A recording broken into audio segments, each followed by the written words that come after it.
welcome back to my channel. Today I am here to film my birth story video.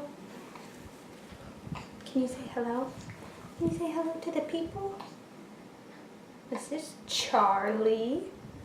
He's almost 3 months old. Sorry it took me so long to film this video, but I will have quite a few more videos coming out sort of explaining to you why it has been so long since I've been on my channel. So anyways, Charlie is going to be joining me for some of this video, all of this video. I don't know, we'll see. Oh my goodness. Oh my goodness. Oh! Are you gonna talk? So I'm gonna start from my last video that I filmed, which I actually was going to look up and see when the last time I filmed a video was. So alright, so I just looked, and my last video was when I was 39 weeks and 6 days, so it would have been 40 weeks the next day. So that was on a Friday. I had a doctor's appointment on that Monday, so I was 40 weeks and 3 or 4 days, I think. And you're so cute. And so I went in and I saw my favorite doctor, and she was like, okay, why are you still pregnant? This is like crazy. Yeah, it was 40 weeks and 4 days. And she was like, all right, I'm going to strip your membranes again and check you, and then we are going to hopefully induce you the next day, which would have been May 2nd. And I had been predicting May 2nd would be his birthday, or the day he would be born, for the longest time, basically, since I found out I was pregnant. So I was like, this is so crazy that he's going to end up being born on May 2nd. So on the end of May 1st, I hadn't heard anything from my doctor's office because they were supposed to call me. So I called, and they proceeded to tell me that there was no opening the next day for me to have my baby on May 2nd. So they would call me basically on May 2nd to hopefully schedule it for May 3rd. So on May 2nd, I went out and did a bunch of errands and stuff with my mom, and they called me and said for sure, yes, you will be having your baby the next day. And it was with my second favorite doctor, which I was so excited about. So on May 3rd, I went into the hospital. This hospital is really weird. I had to start down in the lobby and fill out a bunch of paperwork and stuff, and then they separated my husband and I went up through like a different entrance, and then he had to go like sit and wait to be called back, which was super strange. I obviously didn't want to be separated from him, but my mom stayed with the kids. We left super early in the morning, so they were still asleep when we left and everything. And so I went in and got set up and everything, and he came back, and then my doctor came in a little while later. I was having contractions already when I got there, but they weren't consistent or painful or anything, but I definitely did feel them. And so my doctor came in and told me that they were going to break my water and start me on Pitocin, which I was super, super shocked about. I really hope this creaky chair is not super loud and annoying for you guys, but I think if I stop rocking him, he's probably going to cry. He actually should be sleeping right now, so maybe he'll fall asleep, I don't know. But anyways, so she came in and told me she was going to start me on Pitocin, which I was shocked. So they broke my water and started me on a low dose of Pitocin, and also started me on antibiotics, because if you remember, I was group B strep positive. So they started me on vancomycin, and yeah, I just started laboring. My mom came and visited after she dropped all of the kids off at school. It was a Wednesday, so my oldest son was in school and the twins were in preschool. So my mom came and sat with us at the hospital, which was really awesome to have her there. They started my Pitocin at a 1, and she didn't want me to go up to but 4, and they increased it every half an hour till I got to 3, and I was having super consistent contractions. And by the time I got to a 3 on the Pitocin, I was in so much pain that I finally asked to have the epidural. And then shortly after that, they came in and were like, we're going to turn the Pitocin off and see what happens. And by the time I actually got the epidural, the pain was really not that bad. I think I probably could have waited, but the Pitocin contractions were like legit no joke. So I called to have the epidural done, and I think I was about 6 centimeters dilated. Yeah, I think I was 6 centimeters dilated when I got the epidural. No. I think I was 4 centimeters. Anyways, it doesn't really matter. So I called to have the epidural done, and they literally grabbed the guy right before he was about to go into a scheduled C-section. So thankfully that happened, although now looking back, I think it would have been okay because they took me off the Pitocin and those contractions were what was terrible. So they raised the bed up really, really high, and then my husband sat in a chair in front of me, and I had to lean forward, and I was leaning forward towards him, but I was like really high above him, like the bed was like where his head was. So they had me like lean forward, and he did the epidural, and the whole time I was having these contractions, and I had my feet like braced on my husband, and I literally was bracing because I felt like I was going to fall onto him off the table. And so he took forever to get the epidural in, which I later found out was because something that he did made me bleed, and he couldn't finish the epidural until it stopped bleeding, and he didn't put the medicine in until it was all said and done. So I'm literally sitting up there, he's waiting for me to stop bleeding, I'm having contractions, and he had to wait to put the medicine in until then. So I laid back or whatever, and I said something about having the medicine, and the nurse was like, oh, you have to wait for that. And he was like, no, I already put it in. And it slowly took effect, and it was literally the most amazing epidural I've ever had before. It just felt like pins and needles. Like I had pins and needles all over my body, and it took away the pain, but I still felt everything, which was amazing. And the nurse that I had was actually studying to go to midwifery, was going to midwifery school, and she was so amazing. Like I loved her so much. We had like the best conversation. She spent way too much time in her room, I'm sure. She was also a twin, which was super cool to tell her when I told her that this was my fourth and I had a set of twins. So anyways, we just had a really fantastic conversation with her. My doctor popped in and out to like check on us. And then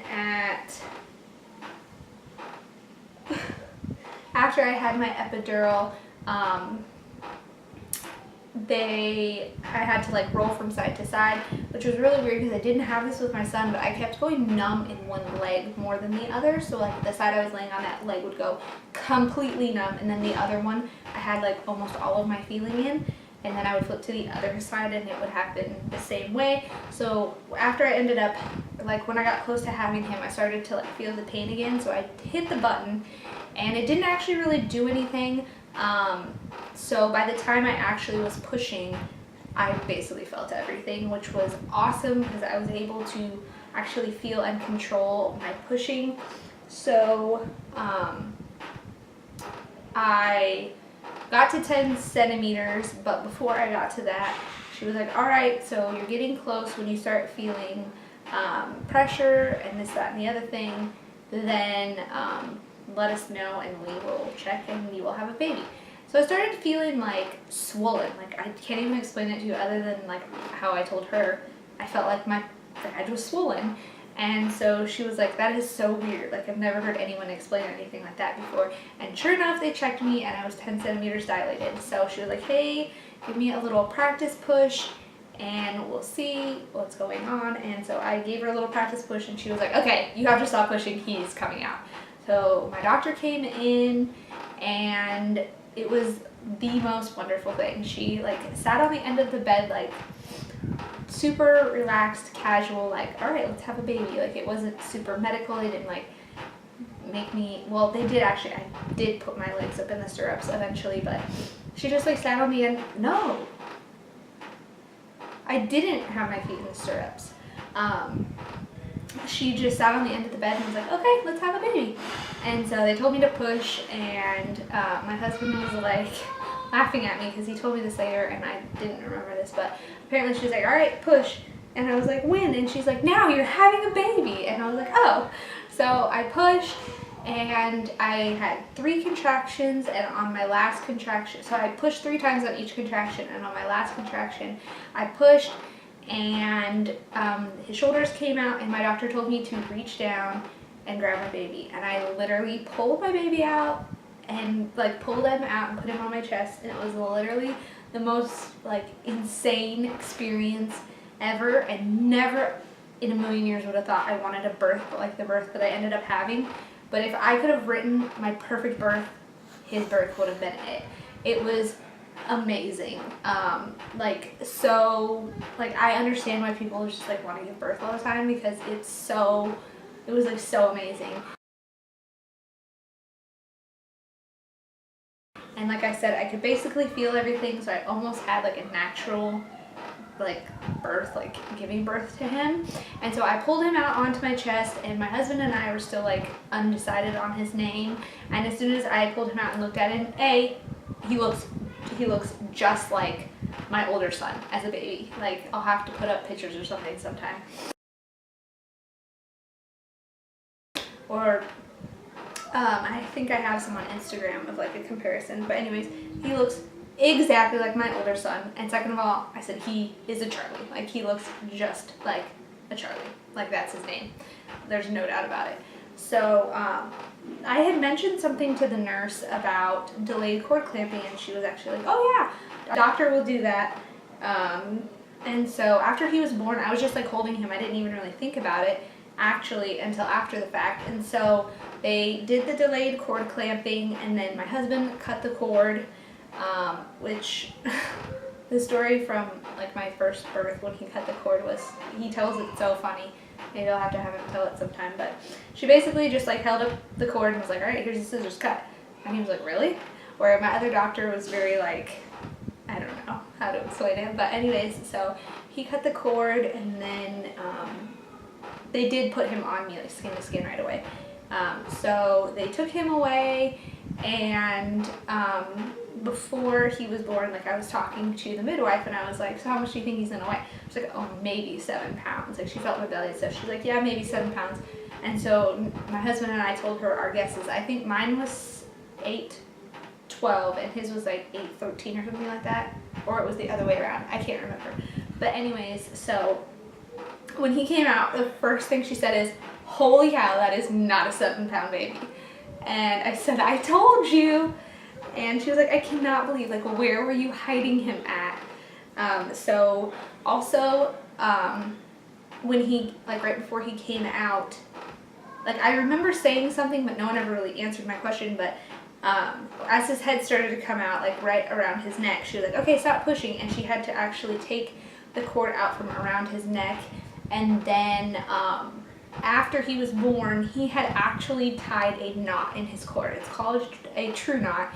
It is insanely rare for a baby to tie a knot in their cord. I did a bunch of research on it after he was born, and it actually can cause some really bad things to happen, like stillbirth and birth defects and like delayed growth. So for all of those things to not happen to him was insane.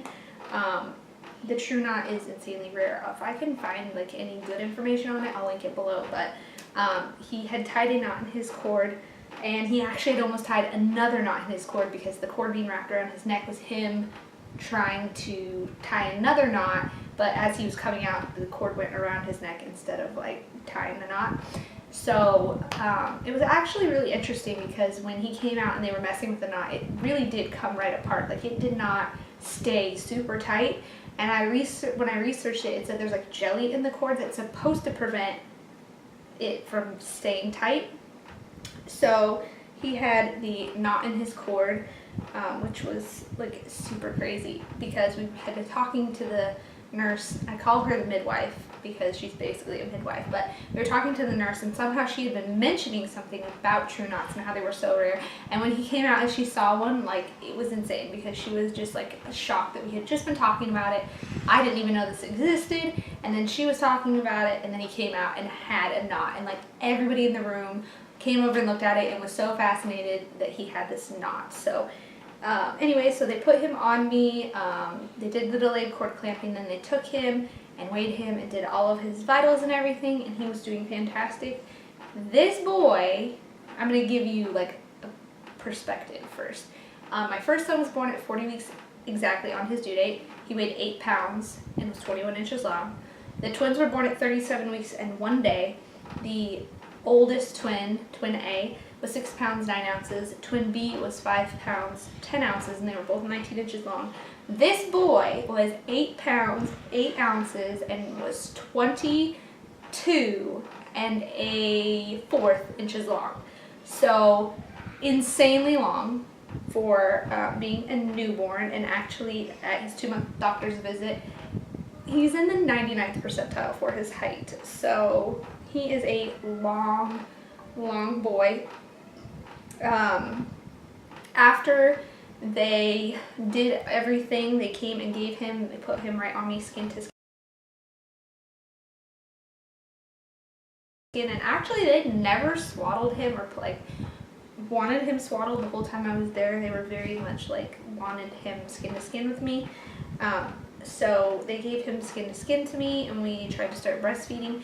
It was very interesting because I was only in the first room for like an hour, but after like I had him and they weighed him and did everything, it wasn't very long, and then they literally didn't even really give me a chance to try to breastfeed, and then they whisked me downstairs where the boys and my mom were waiting to meet him. The boys were so excited to meet him and see him, and they put me into the room and basically like told my family to stay out in the hallway, which was, my postpartum experience was not as great as my like birth experience, which was really unfortunate, but they were there to see him, and so after like a little bit of time, they all came in and saw him and held him, and Ethan was just so in love with him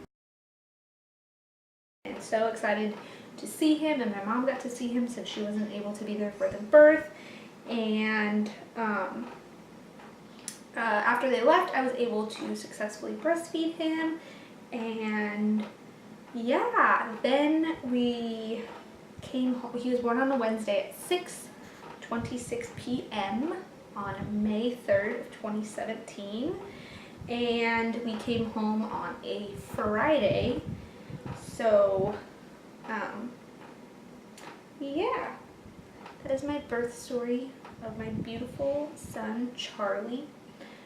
And I'm going to have a bunch of videos up. I am assuming his video, like, meet my baby, this is his name, will go up before this video. But my next video is going to be about Charlie's diagnosis and kind of why we have not been as active on our YouTube channel. So if you like this video, give it a like, subscribe if you haven't already. I mean, who doesn't want to like this cute little face? And I will see you guys in the next one. Bye guys!